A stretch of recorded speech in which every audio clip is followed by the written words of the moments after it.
కట్టెల పొయ్యి మీద వంట చేసే వారి పరిస్థితి వేరేలా ఉంటుంది. కానీ నేడు అందరూ గ్యాస్ యూజ్ చేస్తున్నారు. కానీ కొందరి జీవితాల్లో ఇంకా కట్టెల పొయ్యి ఉంది. అలాంటి జీవితమే సీతది. సీత గ్రామంలోని పేదింటి అమ్మాయి. వాళ్ళ అమ్మ నాన్న దగ్గర అస్సలు డబ్బులు లేకపోవడంతో చాలా బాధగా ఉండేది. మన జీవితం ఎలాగూ అయిపోయింది. ఆ అమ్మాయి జీవితం అయినా సరే సంతోషంగా ఉండేలా చూడాలి. హా! నేను పట్టణంలోని ఒక ధనవంతులైన కుటుంబంలో కోడలిగా పంపిద్దామనుకుంటున్నాను. కానీ కొందరికి ధనవంతులుగా సుఖంగా బ్రతికే అవకాశం ఉండదు. అచ్చం సీతలాగా. ఎట్టకేలకు ఒక ధనవంతుల ఇంటికి కోడలు అవుతుంది సీత. ఆమె భర్త పేరు ప్రఫుల్. వాళ్ళకి ఫ్యామిలీ బిజినెస్ ఉంది. వాళ్ళ అన్నయ్య మహేంద్ర కలిపి ఫ్యామిలీ బిజినెస్ చేస్తూ ఉంటారు. వాళ్ళమ్మ జానకిదేవి చాలా కోపిష్టి. ఆమె మొదటి రోజే సీతతో ఇలా అంటుంది. చూడు, నువ్వు పేదింటి అమ్మాయివని నాకు తెలుసు. మీ ఇంట్లో ఎలా ఉందో నాకు తెలీదు. కానీ ఈ ఇంట్లో మాత్రం పొద్దున, సాయంత్రం కలిపి 10 రకాలు తింటాం. అలాగే అత్తయ్య. ఆ వంటంతా నువ్వే చెయ్యాలి. చేస్తావు కదా? హా అత్తయ్య. సీత వంటగదిలోకి వెళ్ళేటప్పటికి అక్కడ తోడికోడలు కోకిల ఉంటుంది. అక్క, మనం ఏమేం చెయ్యాలి? మనం కాదు, నువ్వు చెయ్యాలి. ఈ లిస్ట్ తీసుకొని పని చెయ్యి. నేను ఇన్నాళ్ళు చేశాను. ఇక నుంచి నువ్వు చెయ్యి. సీత చేతిలో వంట బాధ్యత చెప్పి కోకిల వెళ్ళిపోతుంది. సీత వాళ్ళ అమ్మ వాళ్ళ ఇంట్లో లాగా కట్టెల పొయ్యి కాదు, ఇక్కడ గ్యాస్ మీద చేయాలి. మొదట్లో సీత కన్ఫ్యూజ్ అవుతుంది. కానీ కొన్ని నిమిషాల్లోనే అన్నీ తెలుసుకుంటుంది. 2 గంటల తర్వాత చాలా రకాల ఐటమ్స్ వండి పెడుతుంది. జానకి చాలా సంతోషిస్తుంది. కోడలా, నువ్వు ఎంత తక్కువ టైంలో ఇన్ని వంటలు చేశావు. అదే కోకిల అయితే గనక ఎంత టైం తీసుకునేదో. ఫుడ్ తింటూ ప్రఫుల్ ఇంకా జానకి చాలా ఎంజాయ్ చేస్తారు. సీత, నీ చేతిలో అద్భుతమైన మ్యాజిక్ ఉంది. ఇప్పుడు అనిపిస్తుంది నువ్వు ఈ ఇంటి కోడలవడం చాలా మంచిదైందని చెప్పి. సీత ఈ మాటలన్నీ విని ఎంతో సంతోషిస్తుంది. కానీ ఇదే మాటలు తోడుకోడలు విని చాలా జలసీగా ఫీల్ అవుతుంది. ఈ ముసల్ది బాగా ఎక్కువ చేస్తుంది. ముందు ఇది చేస్తే కానీ అప్పుడు అందరి పని చెప్పను నేను. కోకిల, మహేంద్ర ప్లాన్ని ముందే సిద్ధం చేసుకొని ఉంటారు. ఒక నెల రోజుల తర్వాత అనుకోకుండా జానకికి హెల్త్ బాగోదు. వెంటనే హాస్పిటల్లో జాయిన్ చేస్తారు. అనుకోకుండా జానకి చనిపోతుంది. ఆ క్షణం కోసమే మహేంద్ర, కోకిల ఎదురు చూస్తూ ఉంటారు. వాళ్ళు ప్రాపర్టీని ఇంకా బిజినెస్ ని హ్యాండ్ ఓవర్ చేసుకోవడానికి ఫేక్ డాక్యుమెంట్స్ తయారు చేయించారు. జానకి అంతిమ సంస్కారం తర్వాత మహేంద్ర ప్రఫుల్తో ఇలా అంటాడు. ప్రఫుల్, అమ్మ నా పేరు మీద ఆస్తి రాసింది. ఇప్పటి నుంచి బిజినెస్, ఇల్లు మొత్తం నావే. ఇది విని ప్రఫుల్ షాక్ అయిపోతాడు. ఏం చెప్తున్నావన్నయ్యా నువ్వు? అమ్మ ఇప్పుడు ఎలా చేసింది? నువ్వు అబద్ధం చెప్తున్నావు. ఆహా! నేను అబద్ధం చెప్తున్నానా? ఆగు. మరిదేంటి? మహేంద్ర నకిలీ డాక్యుమెంట్స్ చూపిస్తాడు. ఇది నకిలీది. సరే సరే, నకిలీదైతే కోర్టులో కేసు వేసుకో. ఇప్పుడైతే ఇక్కడి నుంచి వెళ్ళిపో. మహేంద్ర, కోకిల ప్రఫుల్, సీతని బయటకు గెంటేస్తారు. అసలు ప్రఫుల్కి ఏం చేయాలో అర్థం కాదు. అసలు ఏం జరుగుతుంది సీత? ఇప్పుడు ఏం చెయ్యాలి? రోడ్డు మీద ఉన్నాం. డబ్బులు కూడా లేవు కేసు కోసం. బ్యాంక్ అకౌంట్ కూడా అన్నయ్య పేరుతోనే ఉంది. మీరేం టెన్షన్ పడకండి. అంతా మంచి జరుగుతుంది.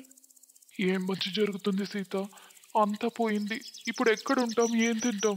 పేదరికం అంటే తెలియని ప్రఫుల్ టెన్షన్లో ఉన్నాడు. చిన్నప్పటి నుంచి పేదరికంలో పెరిగిన సీత ప్రఫుల్ని ఊరి దగ్గరలో ఉన్న బస్తీలో ఒక ఇంటికి తీసుకెళ్తుంది. సీత, ఈ రోజు కనుక నువ్వు లేకపోతే నేను చచ్చిపోయేవాణ్ణి. లేదు, అలా అనకండి. అలా ఎప్పటికీ మీరు మాట్లాడకండి. ఆగండి, నేనేదైనా వండి పెడతాను. కానీ తినడానికి అన్నీ కావాలి కదా, అవన్నీ ఎక్కడి నుంచి వస్తాయి? బస్తీ వాళ్ళకి ధనవంతుల్లాగా అన్నీ ఉండాల్సిన అవసరం లేదు. నేను కట్టెల పొయ్యి మీద భోజనం రెడీ చేస్తాను. మీరు ప్రశాంతం కూర్చోండి, నేను అన్నీ చేస్తాను. మరి వంటలా చేస్తావు? ఇక్కడ గ్యాస్ సిలిండర్ కూడా లేదు కదా. సీత కట్టెల పొయ్యి సిద్ధం చేసి పప్పు, అన్నం, ఆలు కూర సిద్ధం చేస్తుంది. వావ్! స్మెల్ ఎంత బాగుందో. ప్రఫుల్ కట్టెల పొయ్యి మీద వంట మొదటిసారి తింటున్నాడు. ఎంత బాగుందో ఫుడ్. ఇది కట్టెల పొయ్యి మీద చేయడం వల్ల ఈ వాసనతో ఇంకా దీనికి టేస్ట్ వచ్చింది. ప్రఫుల్ భోజనం చేసిన తర్వాత పని కోసం బయటికి వెళ్తాడు. కొన్ని రోజుల పాటు పనిచేసి కొంత డబ్బు జమ చేసి ఒక లాయర్ని పిలిపిస్తాడు. ఆ లాయర్తో ప్రఫుల్ కేస్ గురించి మొత్తం చెప్తాడు. కానీ అతను చాలా ఎక్కువ ఫీజు చెప్తాడు. వకీల్ గారు, నేను ఇంత కట్టలేను, కానీ కేస్ గెలవడం అయితే ముఖ్యం కదా. పని గురించి తర్వాత మాట్లాడుకోవచ్చు. ముందు వచ్చి మీరు భోజనం చేయండి. సీత కట్టెల పొయ్యి మీద తయారు చేసిన చికెన్ చేసి పెట్టింది. భోజనం చేసిన తర్వాత ఫ్రీగా కేసు వాదించడానికి లాయర్ ఒప్పుకుంటాడు. అతను ఇలా అంటాడు, బ్రదర్, ఇలాంటి భోజనం ఉంటే గనక నేను ఉచితంగా కేసు వాదిస్తా. వదిన గారు, మీరు ఇక్కడేం చేస్తున్నారు? కోర్టు దగ్గర ఇలాంటి ఫుడ్ అవసరం ఉంది, కాబట్టి నేను అన్ని సిద్ధం చేస్తాను, మీరు పదండి. లాయర్ కోర్టు దగ్గర కావలసిన అన్ని పర్మిషన్స్ తెస్తాడు. అలాగే అక్కడ కట్టెల పొయ్యి సిద్ధం చేస్తుంది సీత. భోజనం వాసన చూసి అక్కడికి అందరూ వస్తారు. అక్కడ తిన్న భోజనం ఎంతో టేస్ట్గా ఉండడంతో తక్కువ సమయంలోనే సీత హోటల్కి మంచి పేరు వస్తుంది. కొన్ని నెలల తర్వాత డబ్బు బాగా సంపాదిస్తారు. హోటల్ పెద్దదవుతుంది కూడా. ఆ తర్వాత వెళ్లి పోలీస్ స్టేషన్లో ప్రఫుల్ కంప్లైంట్ ఇస్తాడు. మహేంద్ర, కోకిల కేసు ఓడిపోయి జైల్లో వచ్చి పడతారు. ప్రఫుల్కి తన ఆస్తి తిరిగి వస్తుంది. బిజినెస్ తను హ్యాండిల్ చేస్తూ ఉంటే కట్టెల పొయ్యి హోటల్ని సీత నడుపుతూ ఉంటుంది. ఈ విధంగా వాళ్ళిద్దరూ సంతోషంగా ఉంటారు.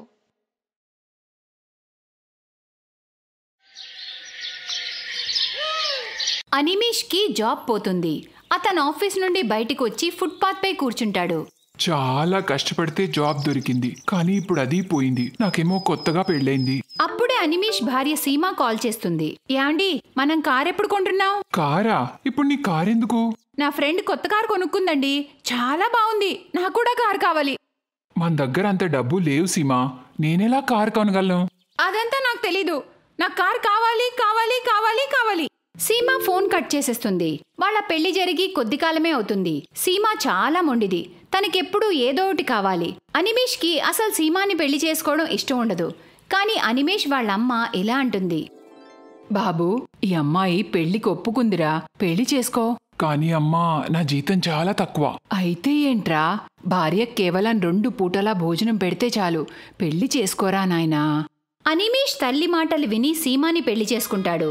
పెళ్ళైన 2 రోజులకి సీమా అనిమేష్తో ఇలా అంటుంది, మీరు మన శోభనం రోజు నాకు ఏ గిఫ్ట్ ఇవ్వలేదు? నా ఫ్రెండ్కి వాళ్ళ ఆయన బంగారపు హారం ఇచ్చాడట. అంటే సీమా, పెళ్లికి చాలా ఖర్చయింది, అందుకే ఇవ్వలేకపోయాను. నువ్వేం బాధపడకు, వచ్చే నెలలో ఇస్తాగా. నాకు బంగారపు హారమే కావాలి. అంత ఖరీదైందా? అది చాలా రేటు కదా. ఏంటండి, నేను మీకు ఎలా కనిపిస్తున్నానో? నేను అసలు ఎలాంటి మనిషిని పెళ్లి చేసుకున్నానో? ఎంత మంచి మంచి సంబంధాలు వచ్చాయో నాకు. సరేలే, నేను ట్రై చేస్తాను, నువ్వు శాంతించు. తర్వాతి నెలలో అనిమేష్ తన మొత్తం శాలరీతో సీమాకి ఒక బంగారు ఉంగరం కొంటేస్తాడు.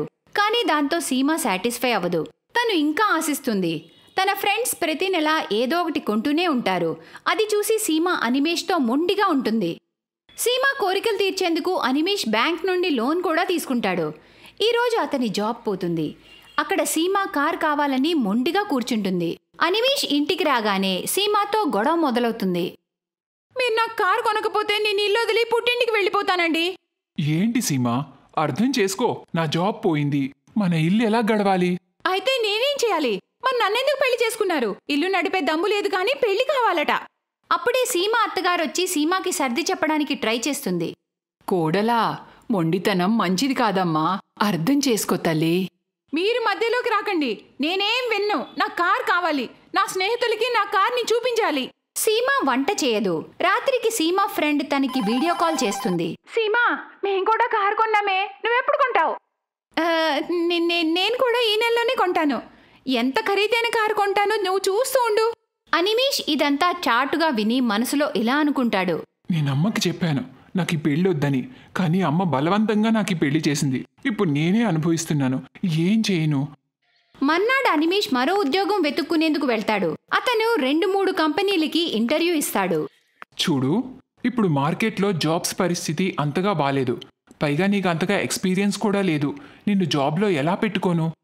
నా పాత జాబ్ పోయిందండి, అందుకే. ఓ అర్థమైంది. కానీ నా ఆఫీస్లో ఎలాంటి ఉద్యోగాలు లేవు. సార్ నాకు ఏదో ఒక జాబ్ ఇవ్వండి, నేను ఏదైనా చేస్తాను. నీకు కార్ డ్రైవింగ్ వచ్చా? వచ్చు సార్. నాకు ఒక డ్రైవర్ కావాలి. నేను నీకు డ్రైవర్ జాబ్ ఇవ్వగలను. రాత్రికి కార్ నువ్వు మీ ఇంటికే తీసుకెళ్ళొచ్చు. నాకు ఓకే సార్. సరే అయితే నీకు జాబ్ ఇస్తాను. కానీ రోజు ఉదయాన్నే కార్ తీసుకుని రావాలి. రోజు నన్ను ఆఫీస్కి డ్రాప్ చేయాలి. అనిమేష్ ఒప్పుకుంటాడు. అతనికి ఒక ఐడియా వస్తుంది. రాత్రికి తన బాస్ని ఇంటికి వదిలేశాక కార్ తీసుకుని అతనింటికి వెళ్ళిపోతాడు. కార్ని చూసి సీమ, అబ్బో ఎంత పెద్ద కారో, ఎంత బాగుందో. సీమా, నువ్వు ఎప్పటి నుండో కార్ కావాలని అడుగుతున్నావు కదా. మన మొదటి కార్ చాలా బాగుంది. బాబు, నీకు కొత్త జాబ్ వచ్చిందా ఏంటి? అవునమ్మా, అందుకే కార్ కొన్నాను. పదండి, మీ ఇద్దరు కార్లో కూర్చోండి. అమ్మని భార్యని కారులో కూర్చోపెట్టుకుని అనిమేష్ సిటీ మొత్తం తిప్పుతాడు. తనిద్దరికీ అబద్ధం చెప్తాడు. సీమ తన ఫ్రెండ్ కి వీడియో కాల్లో కార్ని చూపిస్తుంది. ఇటు చూడు, ఎంత పెద్ద కారో, ఎంత బాగుందో కదా. సీమాని ఆనందంగా చూసి అనిమేష్ కూడా ఆనందిస్తాడు. కానీ అబద్ధం ఏదో ఒక రోజు బయటపడుతుందని అనిమేష్ అనుకోడు. కొద్ది రోజులంతా బాగానే ఉంటుంది. సీమాకి తన ఫ్రెండ్ కాల్ చేస్తుంది. సీమా, ఈ రోజు మేమంతా షాపింగ్కి వెళ్తున్నాం, వస్తావా? సరే, నేను కార్లో వస్తా. సీమ కార్ తీసుకుని వెళ్ళిపోతుంది. అటు అనిమేష్ వాళ్ళ బాస్ ఆఫీస్కు వెళ్లేందుకు రెడీ అయి ఉంటాడు. అరే, ఏంటి అనిమేష్ ఇంకా రాలేదు? ఏమై ఉంటుంది? బాస్ అనిమేష్ కి కాల్ చేస్తాడు. అక్కడ అనిమేష్ కి కార్ కనపడదు. అమ్మ, కార్ ఏది? కోడలు తీసుకెళ్ళిందిరా. నువ్వు ఈరోజు బస్సులో ఆఫీస్కి వెళ్ళిపో. అయ్యో, వీళ్ళకి ఎలా చెప్పాలి ఆ కార్ నా ఆఫీస్దని? బాస్ అనిమేష్ ని బాగా తిడతాడు. నీ వల్ల ఈరోజు నేను ఆఫీస్కి వెళ్ళలేదు. నేను నిన్ను జాబ్లోంచి తీసేస్తున్నాను. సాయంత్రానికల్లా నా కార్ ఇచ్చేసి వెళ్ళు. మధ్యాహ్నానికి సీమ కార్ని తీసుకుని వస్తుంది. అప్పుడే బ్యాంక్ నుంచి కొంతమంది వస్తారు. ఇక్కడ అనిమేష్ ఎవరు? నేనే సార్. మీరు బ్యాంక్ లోన్ కట్టలేదు. ఈ కార్ మీదేనా? మేము తీసుకెళ్తాం. అలా అని వాళ్ళు కార్ తీసుకుని వెళ్ళిపోతారు. అయ్యో, ఇప్పుడు ఎలా? కార్ పోయింది, నా జాబ్ కూడా పోయినట్టే. జాబ్ ఎందుకు పోతుంది? మీరు బస్సులో ఆఫీస్కి వెళ్ళొచ్చుగా. ఆ కారే నా ఆఫీస్. నేను డ్రైవర్గా పనిచేస్తున్నాను. అనిమేష్ వాళ్ళకి నిజం చెప్పేస్తాడు. ఇప్పుడు నన్ను పోలీసులు వచ్చి తీసుకెళ్తారు. నన్ను జైల్లో పెడతారు. ఇదంతా నీ వల్లే సీమా. నీ అత్యాస వల్ల నేను ఈరోజు అన్నీ కోల్పోయాను. పోలీసుల పేరుతో సీమ భయపడిపోతుంది. క్షమించండి నన్ను. నేను నా ఫ్రెండ్స్ వల్ల మిమ్మల్ని చాలా ఇబ్బంది పెట్టాను. నువ్వు ఏంటి కోడలివమ్మా? నీ పనే ఇంటిని సురక్షితంగా చూడ్డం. కానీ నీ వల్ల ఈరోజు అంతా నాశనం అయిపోయింది. అన్నీ విన్నాక సీమాకి తన తప్పు తెలుస్తుంది. తన నగలన్నీ అమ్మి బ్యాంక్ లోన్ తీర్చి కార్ని విడిపిస్తుంది. కార్ని తిరిగిచ్చేందుకు బాస్ ఇంటికి వెళ్తాడు. సీమా కూడా అతనితో వెళ్లి బాస్ ని క్షమాపణ అడుగుతుంది. సీమాని ఏడుస్తూ చూసి బాస్ అనిమేష్ ని తిరిగి ఉద్యోగంలో పెట్టుకుంటాడు. చూడమ్మా, మొండితనం మరియు స్వార్థం మంచిది కాదు. మనసు పెట్టి పనిచేస్తే ఏదో ఒక రోజు నీ ఇంట్లో కొత్త కారు వస్తుందమ్మా. అనిమేష్తో పాటు సీమా కూడా పనిచేస్తుంది. ఇంట్లో సుఖశాంతులుంటాయి. కొద్ది సంవత్సరాల్లోనే వాళ్ళు వాళ్ళ డబ్బుతోనే మొదటి కారు కొంటారు. ఆ తర్వాత అందరూ కలిసి ఆనందంగా ఉంటారు. Best buddies. హలో ఫ్రెండ్స్, ఈ వీడియో చూసినందుకు మీకు ధన్యవాదాలు. ఒకవేళ మీకు ఈ వీడియో నచ్చినట్లయితే దయచేసి లైక్ చేసి సబ్స్క్రైబ్ చేయండి మరియు ఈ వీడియోపై కామెంట్ చేయండి. ఇంకో విషయం, షేర్ చేయడం మర్చిపోకండి. ఇలాంటి మరిన్ని వీడియోలు మీరు చూడాలనుకుంటే కిందనే ఉన్న బెల్ బటన్ని నొక్కండి. చూస్తూనే ఉండండి బెస్ట్ బడీస్.